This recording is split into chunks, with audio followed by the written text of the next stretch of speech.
actual radioactive uranium, now in a box for your kids.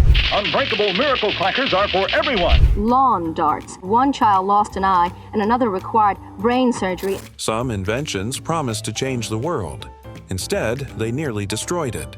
How did these terrifying creations ever get approved? And what kind of damage did they cause before being banned for good? From exploding gadgets to deadly toys, here are the 50 most dangerous inventions that are now banned. Oh, lawn darts. Probably one of the most dangerous toys ever to hit backyards. Imagine giant darts, almost like mini javelins, but with heavy metal tips designed to stick into the ground. Sounds fun, right? Well, not when they went flying in the wrong direction. Instead of landing safely on the grass, these sharp projectiles often ended up hitting people, especially children. The stuff you might not want to talk about too much because some say these original lawn darts were banned. Picture a family barbecue turning into a trip to the emergency room. Believe it or not, back in the 1960s, lawn darts were quite popular. Many people played them at family gatherings and parties. However, as more and more children and adults sustained serious injuries, sometimes fatally, the U.S. government ultimately banned them due to safety concerns by the late 1980s. In the 1970s, the medical industry experimented with nuclear-powered pacemakers. It's meant a lot because since Jennifer's had the pacemaker, there's been a complete change in her. She's grown in size. Using plutonium-238 as a long-lasting energy source. Unlike traditional battery-operated models, these devices promised lifelong functionality without battery replacements.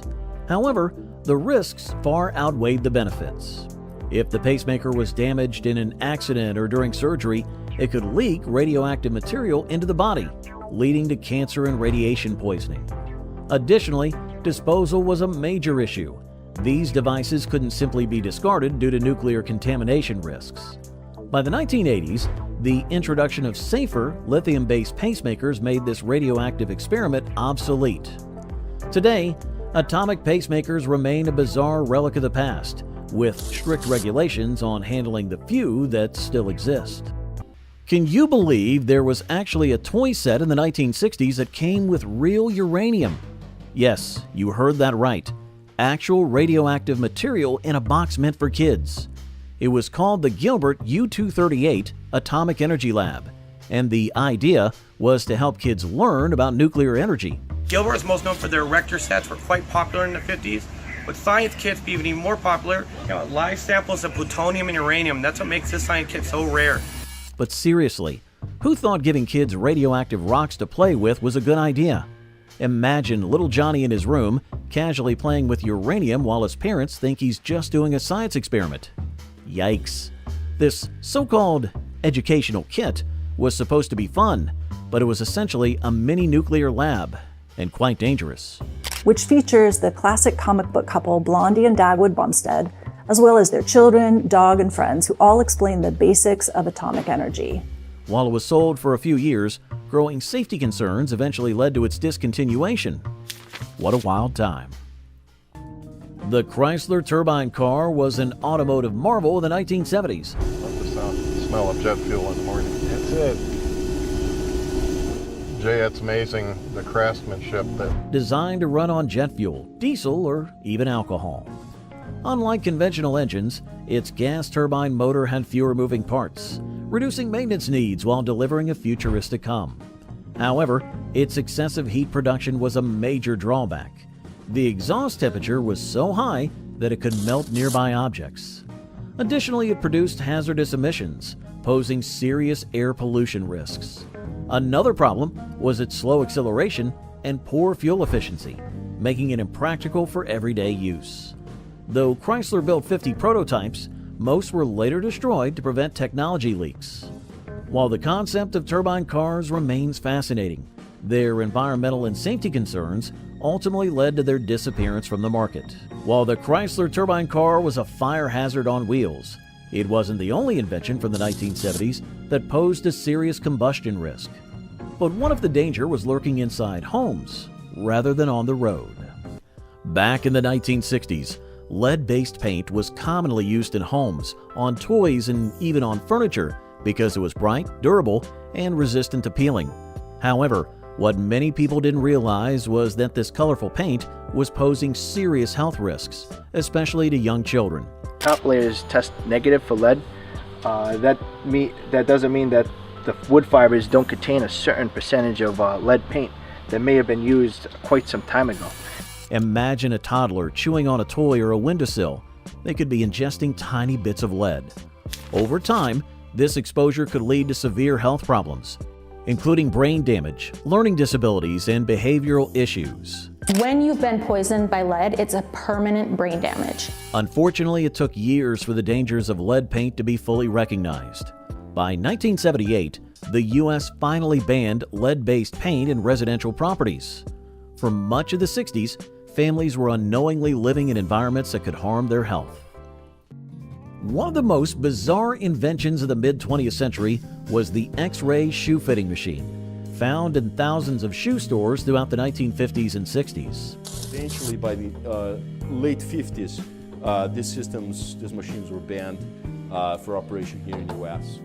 Marketed as a modern and scientific way to ensure a perfect shoe fit, the device allowed customers, including children, to place their feet inside an unshielded X-ray chamber. The machine would then emit radiation to produce a live skeletal image, letting customers see how well a shoe fit their bones. However, prolonged and repeated exposure to ionizing radiation significantly increased the risk of skin damage, cancer, and genetic mutations. With mounting health concerns and lawsuits, these machines were phased out in the late 1970s, and strict regulations were placed on public radiation exposure. The dangers of unchecked radiation in retail stores raised serious health concerns, but exposure to toxic substances wasn't limited to shoe shopping. What if a common, everyday necessity silently poisoned millions through the air that they breathed? Back in the 1960s, asbestos was widely regarded as a versatile building material due to its excellent fire-resistant and insulating properties. This was probably blown in the house when the house was built years ago. And like a lot of insulation that's blown in, it settles over time. It was commonly used in walls, ceilings, and even in schools. However, what was not fully understood at the time was the serious health risks associated with asbestos exposure. When asbestos-containing materials are damaged or deteriorate, they can release tiny fibers into the air. The fibers from the asbestos can get into the air, and then when you breathe them in, they can cause respiratory problems. Inhalation of these fibers can lead to severe health issues, including lung cancer and mesothelioma, a particularly aggressive form of cancer that may take 20 to 50 years to manifest after exposure. Although the use of asbestos was largely banned in the U.S. in the late 70s, many older buildings from that era still contain this hazardous material, posing a potential risk to occupants. During the 1970s, asbestos, once considered a miracle material for its heat resistance and durability, was unknowingly exposing people to deadly health risks.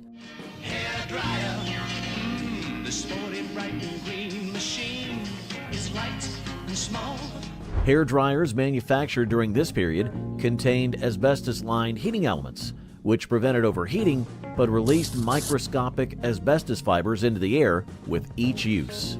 These airborne particles, when inhaled, became lodged in the lungs, leading to mesothelioma, asbestosis, and lung cancer, diseases that often took decades to appear.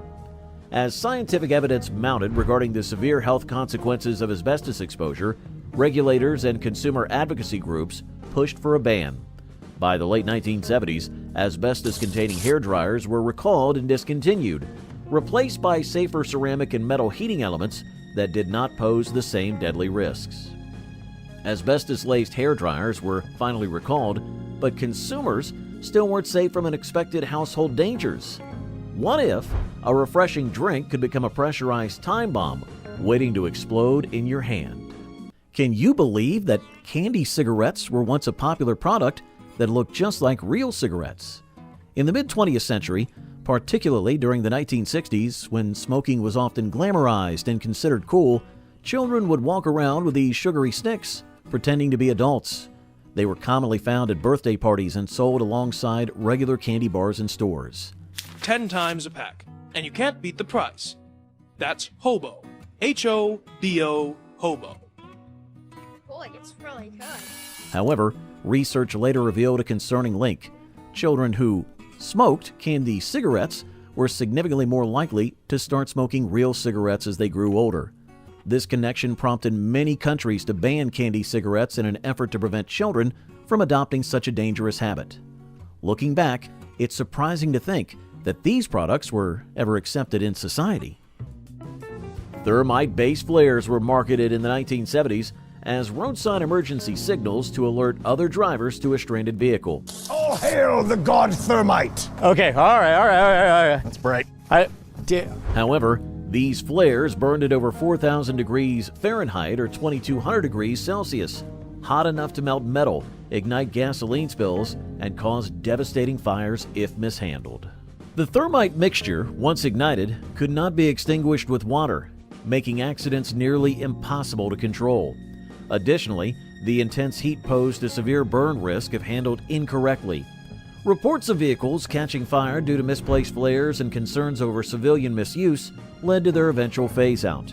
Today, LED emergency lights and electronic distress signals have largely replaced thermite-based flares, providing a safer, fire-free alternative for roadside emergencies. Can you imagine in the 1960s, many kids' pajamas were essentially fire hazards? It's true.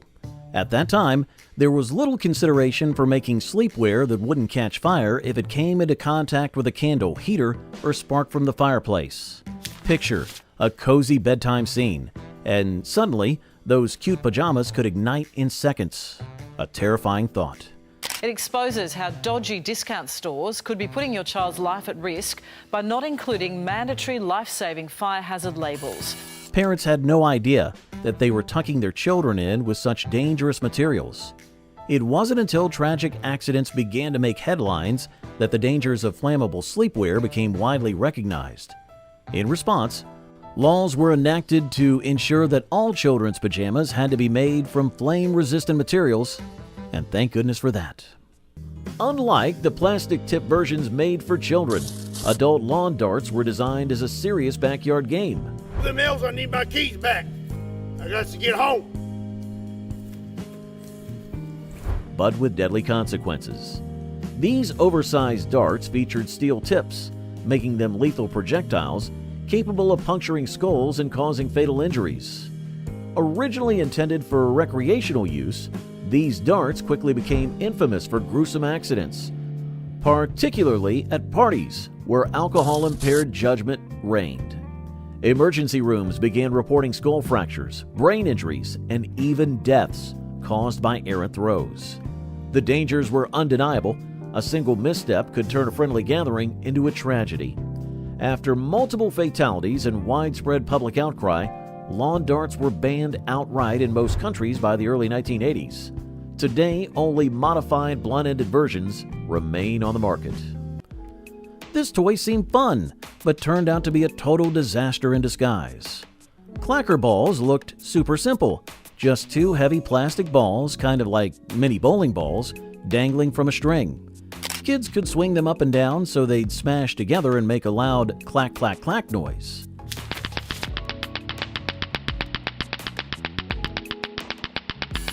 And let me tell you, if you could keep them going fast enough, you were basically the king or queen of the playground. However, these toys pose safety risks. They could break upon impact, potentially causing injuries, particularly to the eyes. Due to growing safety concerns and reports of injuries, their popularity declined significantly in the 1970s. Good riddance, right? In the 1970s, candy cigarettes were a popular treat, mimicking the appearance of real cigarettes with sugar sticks, bubble gum, or chocolate wrapped in paper. Some even produced a puff of powdered sugar or cornstarch to resemble smoke, making them even more realistic. While seemingly harmless, these candies were criticized for glamorizing smoking and encouraging children to adopt the habit later in life. Studies suggested that kids who played with candy cigarettes were more likely to become smokers as adults, raising major public health concerns. As anti-smoking campaigns gained momentum, many countries and states banned candy cigarettes, while others restricted their sale. This marked a significant step in discouraging tobacco culture and reducing youth exposure to smoking influences. If candy could influence smoking habits, what kind of risk did fireworks containing toxic heavy metals pose? Back in the 1960s, people were obsessed with using DDT. They sprayed it everywhere, on crops, in their backyards, and even on beaches where kids played. Why? Because it was effective at killing mosquitoes and other pests. DDT and special sprayers, sections of the city are literally fogged with the insecticide in the fight to stop the spread of polio. However, many were unaware of the dangers associated with DDT. It is toxic to humans and animals and can persist in the environment for years, accumulating in plants, animals, and even in humans. The children born today are exposed to these chemicals from birth, perhaps even before birth. Now, what is going to happen to them in adult life? Birds were particularly affected. DDT disrupted their ability to lay healthy eggs, leading to significant declines in bird populations. The eagle loves to eat salmon. Oftentimes it would eat salmon that was infected with minuscule amounts of this DDT, and that created the problem. It wasn't until Rachel Carson's influential book, Silent Spring, was published in 1962 that the public began to recognize the dangers of DDT. Thanks to her efforts, DDT was ultimately banned in the U.S. in 1972. During the 1970s, lead-based paint was a common household product used on walls, furniture, and even children's toys due to its durability and vibrant color. Once we're done, we take a look at the tip, and we can see that this is red, which means that we have lead. However, as the paint aged, it would chip, crack, and release toxic lead dust, posing a severe health hazard, especially to children. Young kids, drawn to peeling paint, often ingested lead chips or inhaled dust, leading to neurological damage, developmental delays, learning disabilities, and even organ failure. Adults weren't spared either, with long-term exposure causing high blood pressure, kidney issues, and reproductive harm. As scientific evidence mounted, governments banned lead-based paint in residential buildings and consumer products in 1978. Older homes still pose risks despite the ban, requiring careful removal and remediation. You won't believe this, but back in the 60s, radium, an actual radioactive material, was being used in beauty products. Yes, people were literally applying radiation to their faces, thinking it would make them look younger and give them glowing skin. Can you imagine? Folks back then believed that a little glow from radiation would smooth out wrinkles and refresh tired skin. Unfortunately, instead of achieving youthful looks, many people ended up facing serious health problems, including cancer and severe anemia. It's one of those beauty trends that makes you say, what were they thinking? Luckily, by the late 60s, awareness of the dangers led to these hazardous products being pulled off the shelves for good. Still, it's wild to think this was ever a thing. Originally developed as a sedative and treatment for morning sickness, thalidomide was widely prescribed to pregnant women in the 1970s. It was also difficult to recognize babies affected by the thalidomide disaster as one group of children suffering from the same condition. Marketed as a safe and effective remedy for nausea, the drug had devastating consequences. It interfered with fetal development, resulting in thousands of babies born with severe limb deformities, missing or shortened arms and legs, and other congenital disabilities. The tragedy unfolded globally, with families left to cope with the irreversible damage caused by a drug that had undergone insufficient testing. As the scale of the disaster became clear, governments swiftly banned thalidomide, triggering major reforms in drug testing and approval regulations. The catastrophe remains one of the most infamous examples of pharmaceutical negligence in modern medical history. You know those old-fashioned thermometers with shiny silver liquid inside? That mysterious silver substance was mercury, and it's more dangerous than it looks. Back in the 1960s, mercury thermometers were everywhere, in homes, schools, and doctors' offices. People used them without a second thought. However, if one of those thermometers broke, tiny beads of mercury could spill out, and while the release of poisonous vapors is generally low in small quantities, it still posed a significant health risk. Breathing in mercury vapors can seriously affect your brain and nervous system, especially for children, who are more vulnerable to its toxic effects. Spilled mercury will produce an invisible, odorless vapor that can make you sick. Breathing mercury vapors is the most common way to be exposed to elemental mercury and is the most harmful to your health. Once scientists fully understood how hazardous mercury really was, these thermometers were gradually phased out and replaced with safer alternatives like digital and alcohol-based thermometers. It's pretty wild how awareness of health risks can change what we use every day. In the 1970s, polychlorinated biphenyls, PCBs, were extensively used in electrical transformers, capacitors, and cooling fluids due to their non-flammable and insulating properties.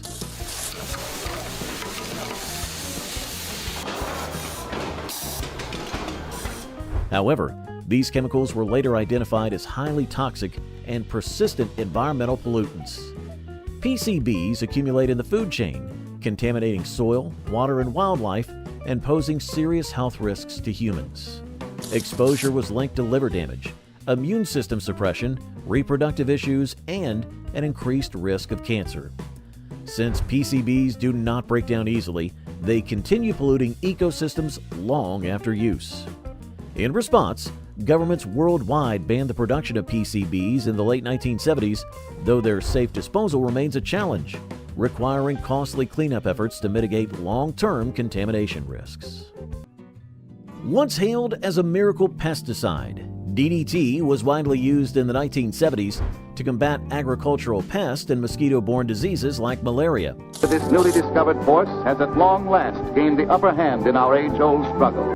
However, scientific research soon revealed its catastrophic environmental and health consequences.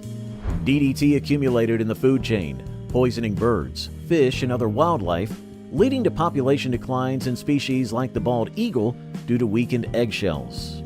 In humans, long-term exposure was linked to cancer, liver damage, and reproductive issues. Public outcry, fueled by Rachel Carson's book Silent Spring, led to an extensive review, and in 1972, the U.S. banned DDT.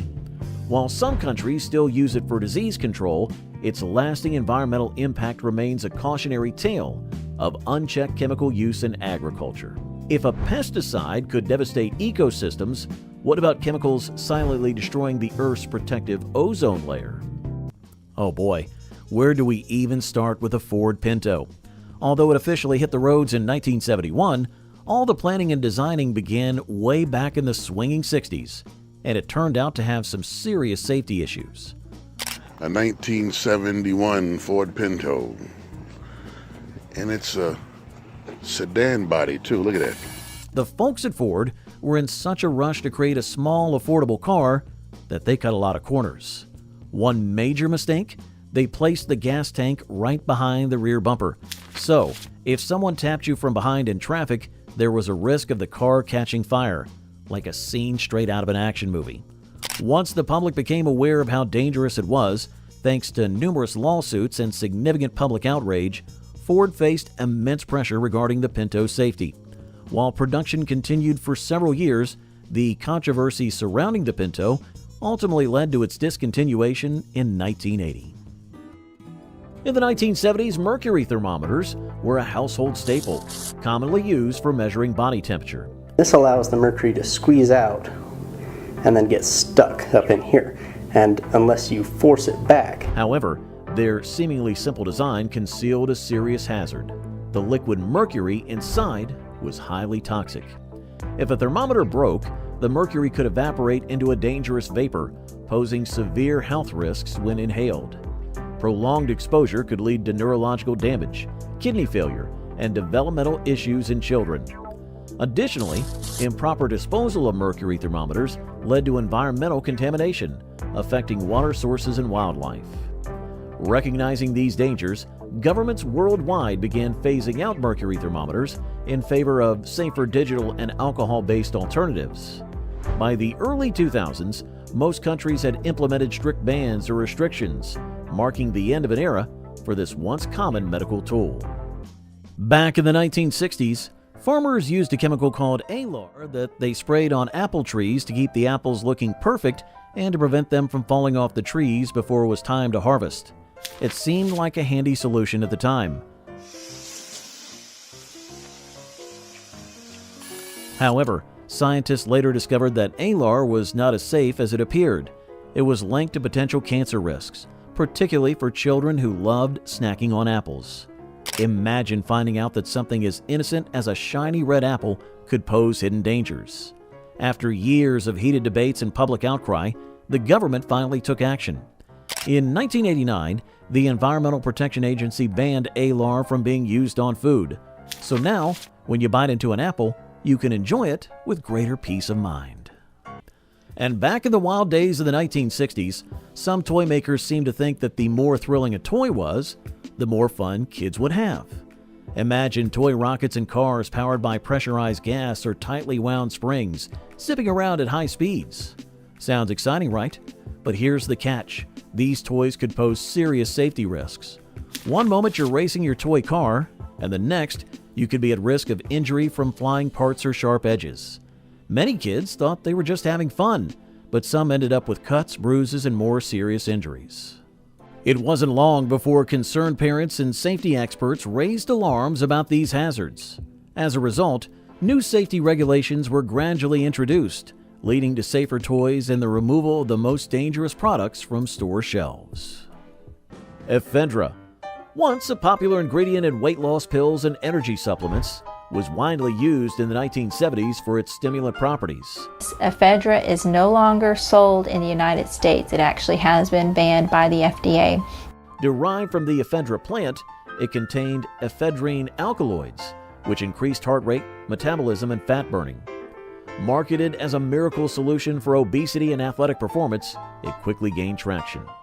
However, users began experiencing dangerous side effects, including high blood pressure, heart palpitations, strokes, and even sudden cardiac arrest. Reports of fatalities and life-threatening complications led to intense scrutiny by health authorities. After numerous lawsuits and medical studies confirmed its serious risks, the FDA banned ephedra in 2004, making it one of the few dietary supplements to be completely outlawed due to public health concerns.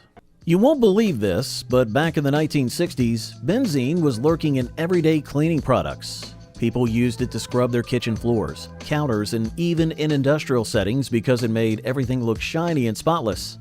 But here's the scary part. While folks thought they were just cleaning up, they were actually inhaling a chemical that could cause cancer. So Valleyshore tests them before they sell them. So Valleyshore bought a bunch of products and sent them to some labs for testing using gas chromatography. Yes, benzene is now known to be highly dangerous, linked to leukemia and other serious blood disorders. The pharmacy Valleyshore tested more than 200 products and found the toxic chemical benzene in 44 of them. You can see the full list. Since many people were unaware of its risks back then, families, workers, and even children were exposed without any clue.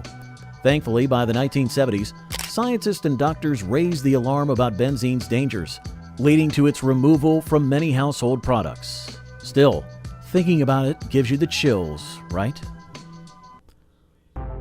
The 1970s were the golden era of polyester fashion, with sleek synthetic suits dominating disco dance floors and office wear. While polyester was cheap, wrinkle-resistant, and stylish, it came with a hidden danger: extreme flammability. All of today's Dacron polyester at prices that won't cost you a fortune. Now I see romance. Unlike natural fibers such as cotton or wool, polyester melted upon ignition, fusing to the skin and causing severe third-degree burns. The risk was even higher when exposed to open flames, cigarettes, or kitchen stoves, leading to horrifying injuries. As reports of polyester-related burn accidents surged, consumer safety advocates pushed for stricter fire-resistance standards in clothing production. By the late 1970s, flammability regulations were introduced, and manufacturers began treating fabrics with fire-retardant chemicals, ensuring modern synthetic clothing was far less hazardous. Back in the 1960s, polychlorinated biphenyls, or PCBs for short, were widely used in industrial applications. In fact, before they became widespread in the latter half of the 20th century, connecting every electrical component inside of an appliance looked a little something like this. They were favored in transformers, capacitors, and fluorescent lights because of their non-flammability and excellent insulating properties. However, what was not fully understood at the time was the serious toxicity of PCBs. Let's take a short break from all this technical jargon and slow down and chat. I think it's truly amazing that 50 years ago, computers took up entire rooms and looked like this. Research later revealed that these chemicals are linked to significant health risks, including cancer, immune system disruption, and reproductive issues. Basically, an excess of melanoma, skin cancer, and brain cancer in Indiana. As awareness of their dangers grew, the U.S. banned the manufacturing and use of PCBs in 1979. Congress banned a group of toxic chemicals known as PCBs in the 1970s, but by then a Westinghouse plant had already dumped more than 1 million pounds of PCB-laden waste in and around Monroe County. Unfortunately, some older equipment still contains PCBs, posing ongoing environmental and health risks. Thus, what was once seen as a beneficial industrial chemical turned out to have a troubling legacy. During the 1970s, fiberglass insulation became widely used in homes and commercial buildings. We are using fiberglass bats with a paper face, and this is the vapor barrier, right? Yes, it is, yep. Due to its lightweight structure and thermal efficiency. However, early formulations of this insulation were highly flammable, posing a serious fire hazard. If exposed to an open flame or high heat, the insulation would ignite rapidly, fueling fires instead of preventing them. To make matters worse, burning fiberglass released toxic fumes containing formaldehyde and other carcinogens, endangering anyone trapped inside a burning building. As the risks became evident, stricter fire safety regulations led to the phasing out of highly combustible fiberglass insulation. Today, flame-retardant alternatives are the standard, ensuring buildings remain insulated without the deadly fire risks of their 1970s predecessors. Did you know that back in the 1960s, some hair dryers contained asbestos? Let's take a look at the hairdryer itself. And as we come up the plug here, this is where the power comes in. We have another protective rubber piece and a little holder here that's molded in, which is kind of nice, so you can hang your hairdryer in the bathroom if you want to. Yes, that same material infamous for its link to cancer. Manufacturers sometimes used it to help prevent overheating. However, as these hair dryers aged and wore out, tiny invisible asbestos fibers could potentially break loose and become airborne. Imagine getting ready for a night out and unknowingly breathing in dangerous dust that could harm your lungs. Once experts recognized the serious health risks associated with asbestos, many people dry their hair after shampooing and they use a blow dryer.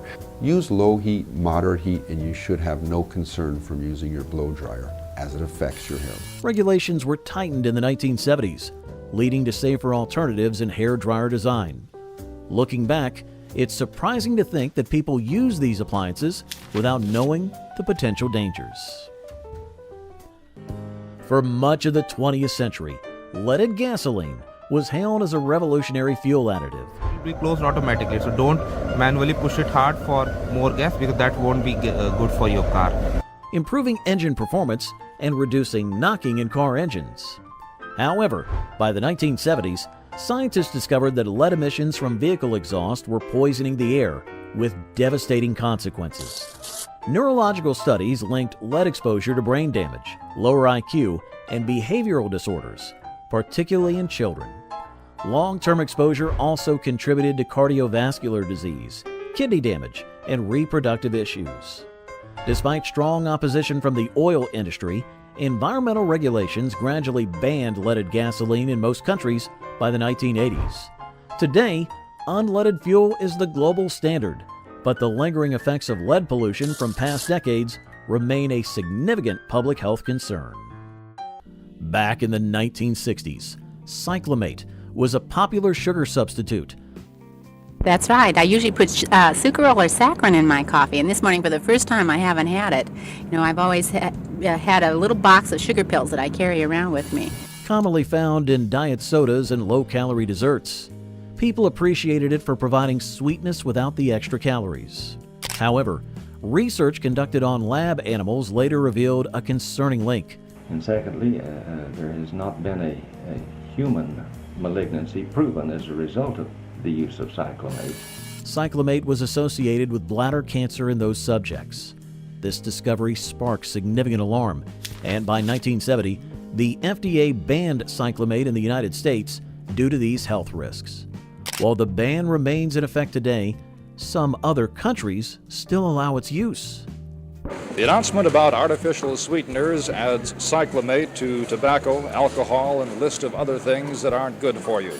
It's surprising to think that something once so widely embraced turned out to have serious health implications. The shift from steel to lightweight aluminum cans in the 1970s was meant to improve convenience and reduce manufacturing cost. There we go, let's select the airing apparently to give it an air intake. However, early aluminum pint cans had a critical flaw. They were prone to spontaneous explosions due to poor structural integrity and excessive internal pressure.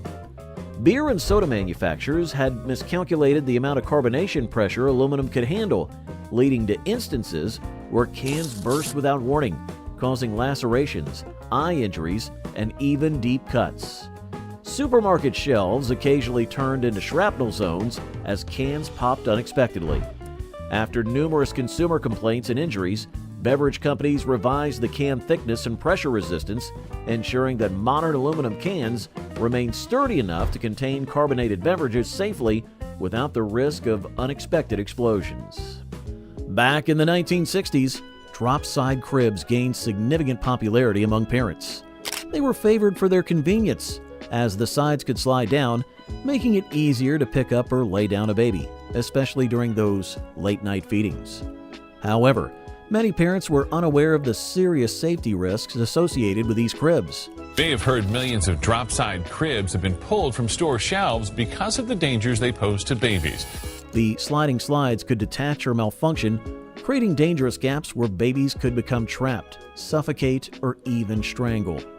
Tragically, numerous injuries and fatalities were reported before the dangers of drop-side cribs became widely recognized. Although they were a common choice for many families, the U.S. Consumer Product Safety Commission ultimately banned the manufacture and sale of drop-side cribs in 2011 due to these safety concerns.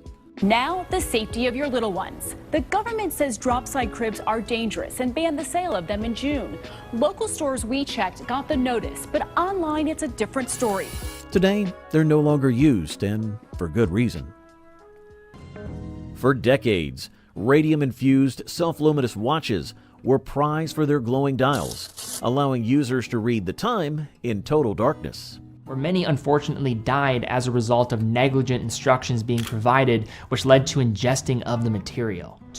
These timepieces contained radium-226, a radioactive element that emitted a continuous glow without requiring an external light source. However, the true danger lay in the wearers and the factory workers who painted the dials by hand. To achieve fine brushstrokes, these workers, mostly young women, were instructed to lip point their brushes, unknowingly ingesting radium. Over time, they developed horrific radiation poisoning, including jaw necrosis, anemia, and cancer.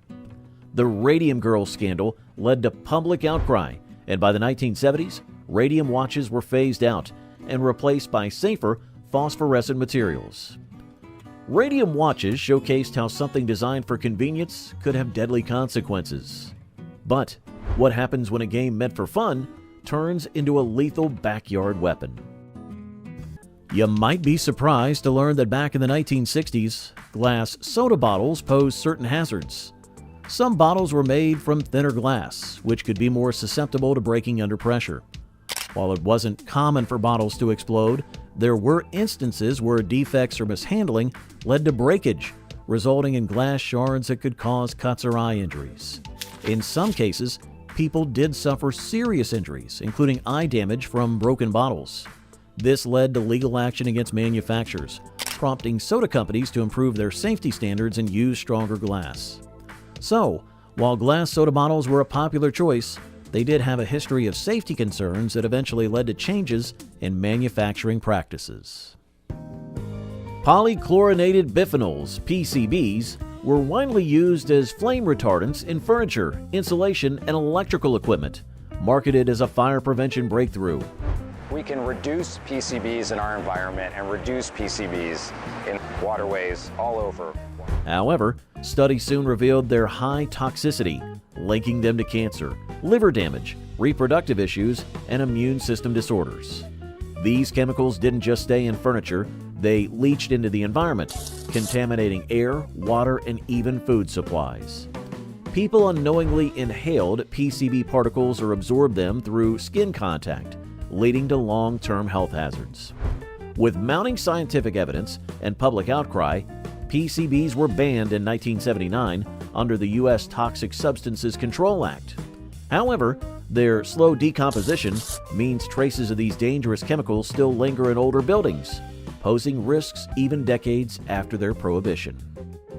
Back in the 1960s, big poofy hairstyles were all the rage. Think beehives and sky-high curls. To keep those hairdos from collapsing, women often use generous amounts of hairspray every day. However, many of those popular sprays contained a variety of chemicals that raised health concerns. Hairspray holds even in the rain. Oh, why is that? Haven't the foggiest. They say it has little umbrellas in the spray. It's that moisture-proof. At the time, people were spraying these products right near their faces, breathing in clouds of potentially harmful fumes without realizing the risks. Some of the chemicals used in hairsprays, such as certain propellants and solvents, were linked to health issues, including respiratory problems and long-term effects.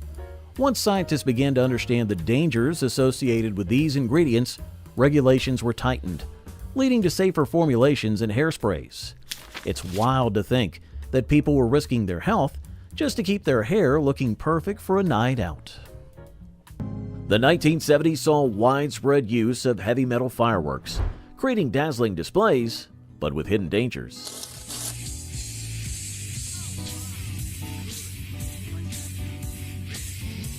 These fireworks contain toxic metals like lead, titanium, and copper, which enhance colors and released harmful fumes and particles into the air.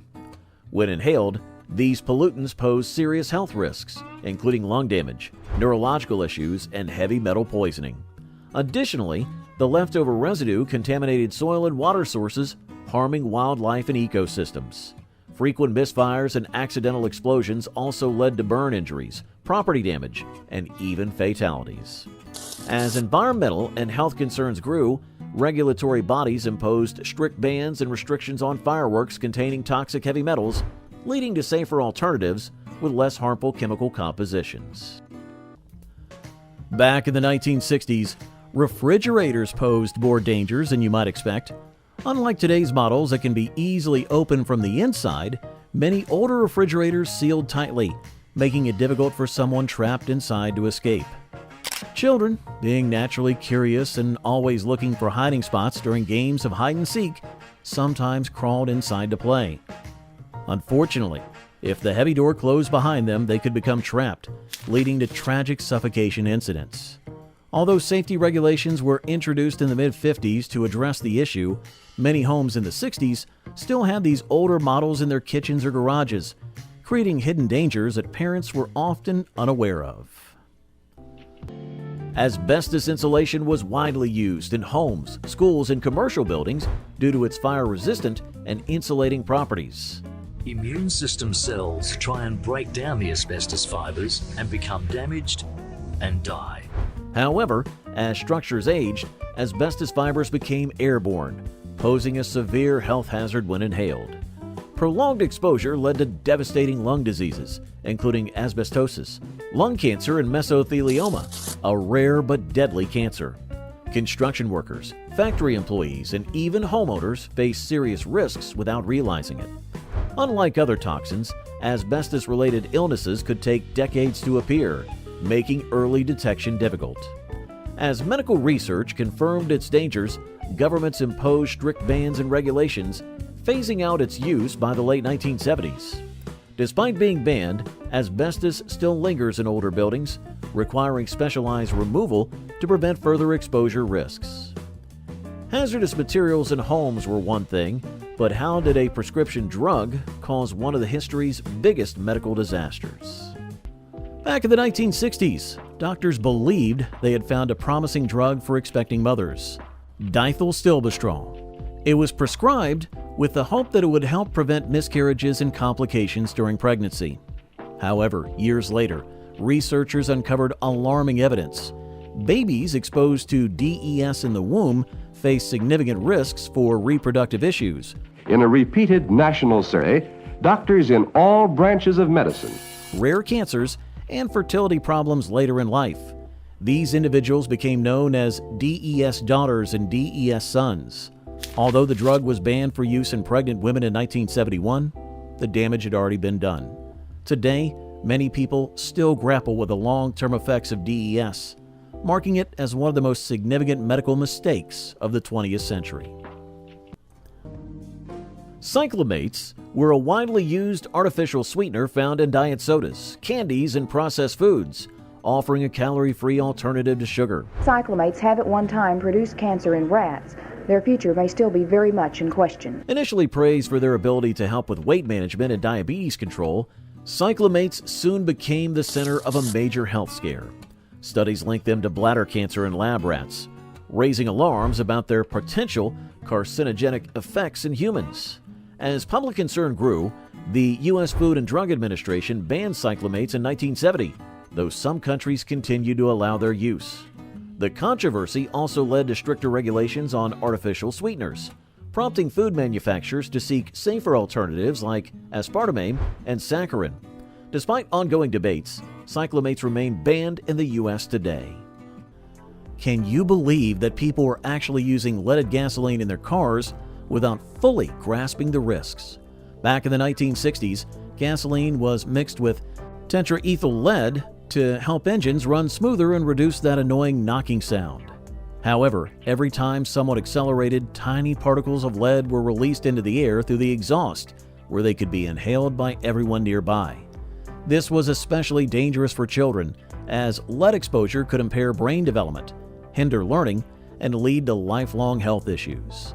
You've likely been exposed to lead because of leaded gasoline, and as a result, you're less intelligent. Fortunately, by the 1970s, the harmful effects of lead became widely recognized, leading to a significant shift towards unleaded gasoline. Today, leaded fuel is banned in many places, marking an important advancement in public health. Thank goodness for that. During the 1970s, chlorofluorocarbons, or CFCs, were widely used in aerosol sprays, refrigerants, and foam-blowing agents were praised for their stability and efficiency. That we see for the first time, chlorine levels are definitely going down, and ozone levels are responding to it. However, scientists later discovered that these chemicals had a devastating environmental impact.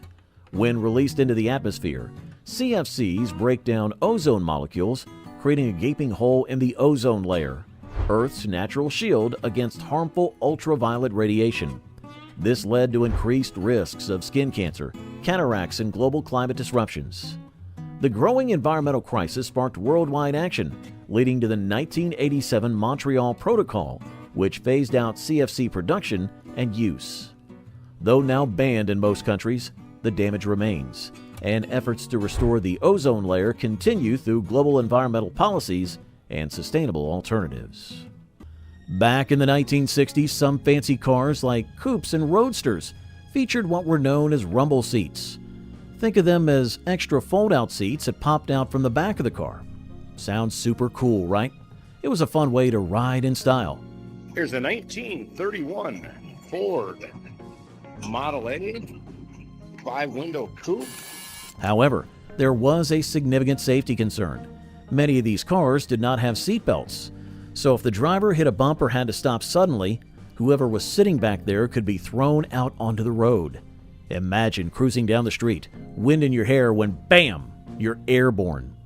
Not so fun anymore, huh?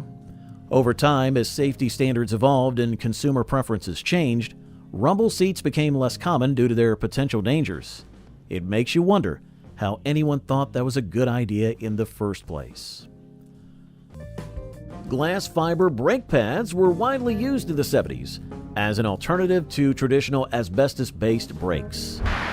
Mechanics who are exposed to an asbestos hazard when changing brake shoes may eliminate the hazard by using this special attachment with the asbestos vacuum cleaner. These microscopic fibers pose serious health risks, as prolonged exposure led to diseases such as asbestosis, lung cancer, and mesothelioma.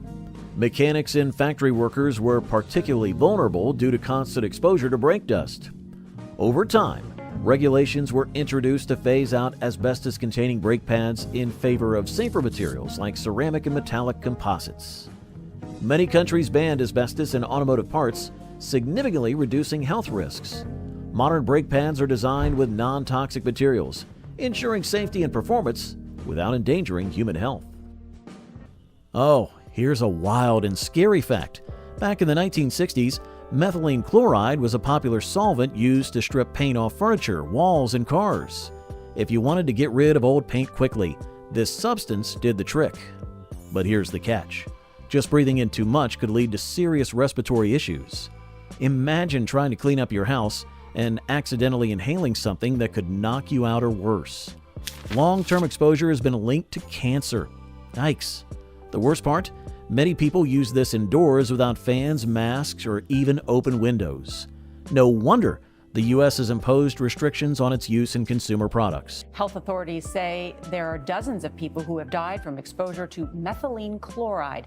Now, it can kill in minutes if inhaled, especially if you're in an enclosed space. Today, we definitely have safer alternatives for removing paint.